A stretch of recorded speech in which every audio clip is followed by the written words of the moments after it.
AMA, somebody was asking about Cosmos. Adam, I think Adam may be making a similar type of formation to AVAX.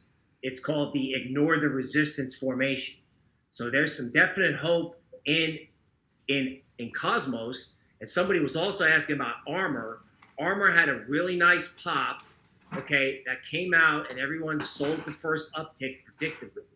But if Armor holds, okay, that's another coin that, like, say 3 months down the road, there may be a catalyst. And I think there's a lot of ways that some of these destroyed altcoins can come back. Now, somebody else flashed in and was asking about, like, what's the best NFT out there. I've got a friend who's an artist, okay, and she's been searching for things where you can mint an NFT, change it around, and then remint it as your own. Okay, so somebody was looking at solanart.io. So SOLANART.io. Okay, so that's the Solana experience of OpenSea. And I think a lot of people are trying to migrate over there to try to find cheaper stuff. Now, somebody also said, you know, hey, what should I do with my Solana? Folks, when something's going parabolic, it's the oldest trading phrase that there is. The trend is your friend. Okay, with something like Solana, you may be back in 2017. Not because NFTs are a bubble, although we've talked about the ETH liquidity trap. So don't trap your only 2 ETH in an NFT. Okay? But in 2017, ETH went from $8 where Ian Bellina bought it to like 1,000 or 1,400.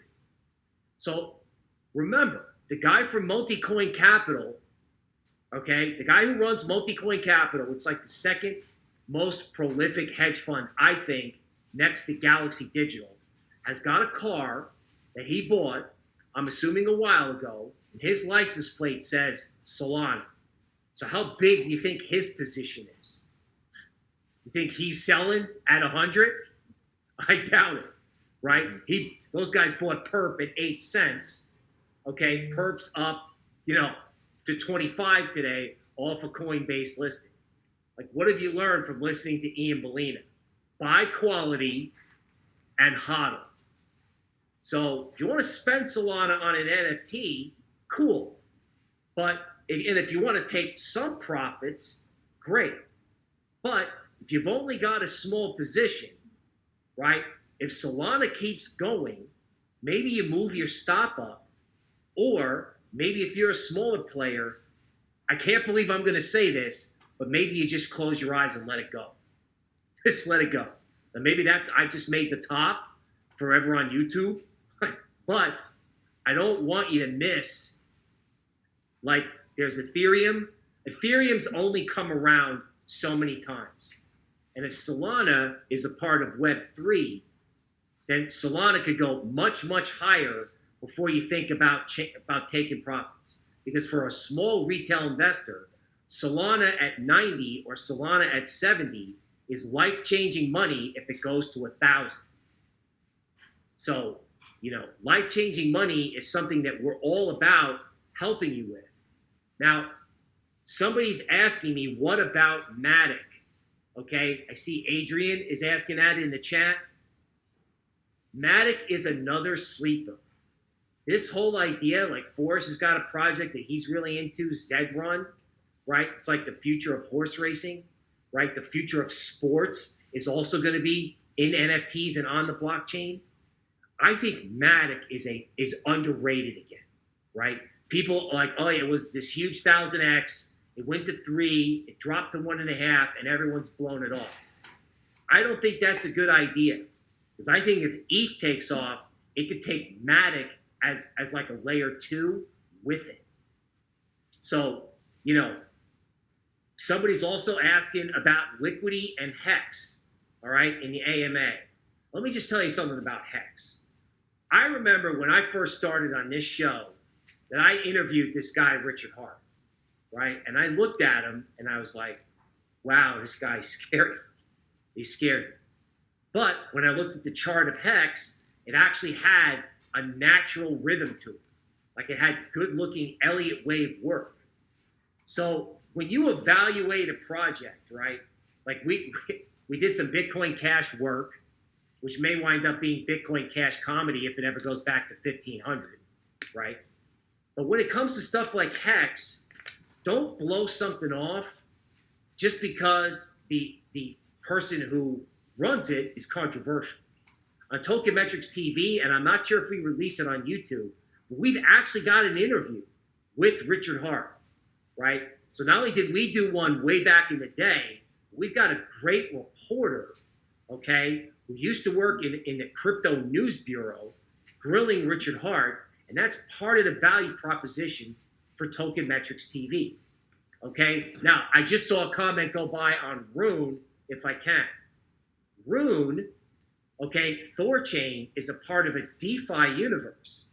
You're like, wait, DeFi's still out there? Oh yeah, folks, DeFi's still out there, and we're going to tell you about it if we get 1,000 likes.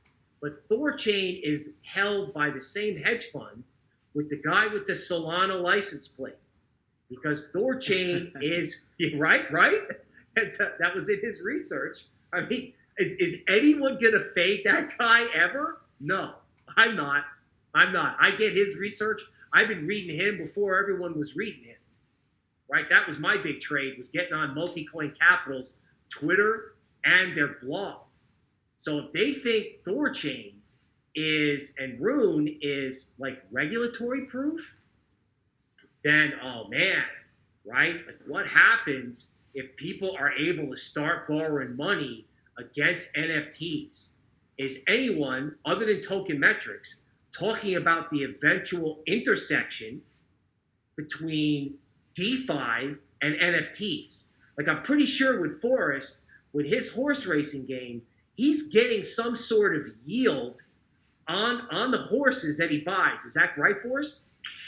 That is right. The yield in the form of breeding them. So, you know, in Zed Run, you can buy a horse, and if your horse has desirable genetics, you can breed it out, and people will pay you big money, depending on how good your horse is, to literally breed with your horse and create another unique NFT in the form of the offspring horse that they can either then turn around and sell for hopefully a profit, or race, right? And racing is how you can also earn money in Zed Run. It's pretty insane that, you know, people are making thousands and tens of thousands of dollars per month in 2021 breeding digital horses, right? That's a legitimate occupation in 2021, digital horse breeder. It's insane. NFTs are huge, and yeah, I like Zed Run. And the thing with NFTs, the question I keep hearing is, are NFTs like the ICO boom in 2017? And I think in some ways, yes, in some ways, no. Everyone's worried about NFTs dropping 90%, like most of the ICOs, or like the total cryptocurrency space did in 2017, 2018. And I would say they're similar in the sense that you want to look for either blue chip NFTs, which, you know, in terms of art, Ian's become the expert on art investing in blue chip NFTs, but also utility. So if we take our minds back to what it was like in 2017 and 2018 in the big ICO craze, what projects did well? Well, you had your blue chip altcoins, right? Like Ethereum, like anything that was kind of in the top 5 that had real utility. Back in 2017 and 2018, you had Bitcoin, right? Not an altcoin, but just a blue chip cryptocurrency. That stuff all bounced back this bull market. But then you also had some ICOs that got hit pretty hard in the bear market, but just had a ton of utility. So if you invest based off of fundamentals and utility behind the NFTs, I think you'll be fine. I think your NFTs will bounce back. Could they lose value in a bear market? Yes, right? Will blue chips hold 100% of their value in a bear market? I hope so. They might not. But will they bounce back when NFTs make a comeback? More than likely, right? Will CryptoPunks come back after a bear market? It's highly, highly likely, if they even drop at all, right? Token Metrics is a cryptocurrency investment platform that helps users leverage machine